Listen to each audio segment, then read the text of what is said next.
Sawa. Nimesikia mzozano kati ya huyo mkabila Gachagua na Edwin Sifuna. So mimi nikiangalia hizo ni kama ng'ombe mbili zimeletwa mbele yangu na nikaambiwa nichague ng'ombe moja. Na bahati mbaya nikaona hizo ng'ombe zote zimekonda, hazina future. So nikaachana nazo.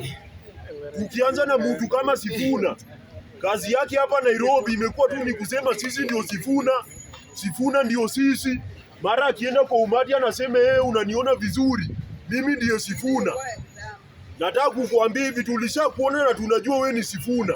Pia mimi ni yeye, hawana wenye wananijua tu. Na mimi sasa mimi si Sifuna. Mimi ni yeye, hawana, sisi ni wa Kenya. Hiyo sisi ndio Sifuna yako. Kazi yako ni kuumba na ni kusema sisi ndio Sifuna ukienda kwa rally. Lakini tukiambia Sifuna ni pointie barabara yenye umetengeneza ama hospitali ama youth umesaidia, hakuna. Kazi yako ni kuimba tu sisi ndo Sifuna na kurandarana na hao wasichana wawili. So sijua wasichana ndo wanakudanganya useme ukue sisi ndo Sifuna ndo utrend. So hiyo sisi ndo Sifuna yako una trend nao, lakini hakuna kazi yenye umefanya. We kijana mdogo, we Sifuna, simama kando ya kazi yako ndo tuamue kama 2027 tutakuchagua ama bado tutaendelea kuimba hiyo sisi ndo Sifuna yako. Na kwa debe hakuna mali imeandikwa kwa ballot ati sisi ndo Sifuna. Imeandikwa jina yako na tunarudisha memory ya kazi yako. So tutaona kama hiyo sisi ndo Sifuna itakufikisha mahali. Na juu hiyo ujinga ndo ulifanya ni kama one time. Na ukiangalia ndugu yako huo Gachagua, wewe pia unalima mwenzako hapo na hakuna kenye umefanya. Ulikuwa ndio one time, sijui MP, sijui half time. Yaani wewe ni kama tu mtu alizaliwa na ile laana iko ndani yake. Hakuna wakati ulipewa uongozi na ukamaliza tamu yako vizuri. Unapewa cheo, umesimama one time, ingine half time.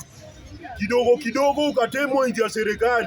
Kwa sababu wewe ndio uko na mapua refu sana kwa serikali. Hakuna kazi yenye umefanya na wewe ndio uko na mdomo mingi. Wewe ni kama yule rafiki mwenye huwezi weka siri ya marafiki wenzako. Kila mahali penye unaenda unaropokwa tu. Na ndo najua hiyo story ndo ilifanya ukatemwa nje. Hujatosheka na hiyo. Sasa hivi unapiga siasa ya chuki, siasa ya vitisho, siasa ya matusi. Siasa ilishakushinda. Sasa hivi Gachagua ni content creator. Huja ama si politician. Na uko na bahati sana, mimi sio Kasongo. Hii Kenya. Unaambiwa uache ukabila na usikii. Hii Kenya ingekuwa ndogo kwako kama ndani ya kikombe. Next time jaribu upige siasa ukabila, utaona cha mtema kuu.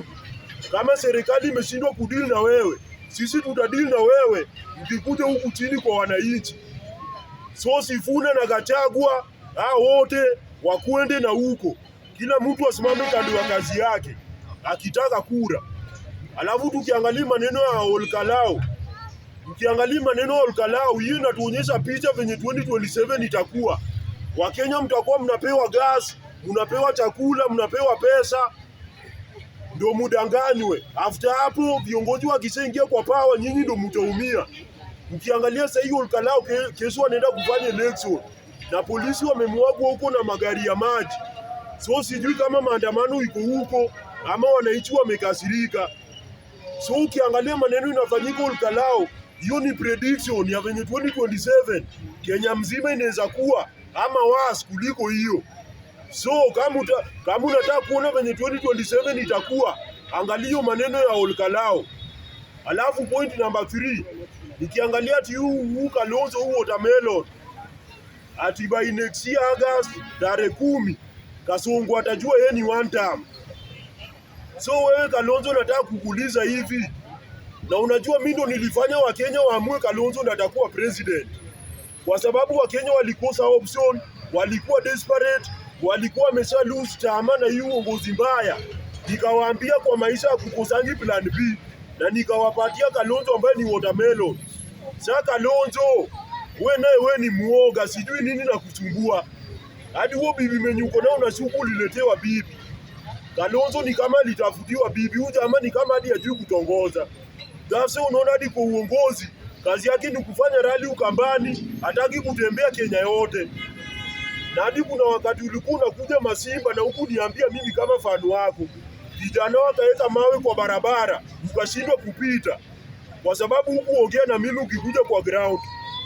So kura itafuti Ukambani peke yake. Mwanaume toka nje uuze sera yako. Kasongo anakupiga 10 kwa sababu Kasongo ako na confidence ya kutembea kila mahali. Anaenda anadanganya hadi mbuzi zimpe kura na makondoo. Kalonzo naye amejificha. So kama unataka kura itafuti Ukambani peke yake. Toka utembee Kenya yote. Na kama kazi imekushinda, utatafuta mtu amekushinda na kazi.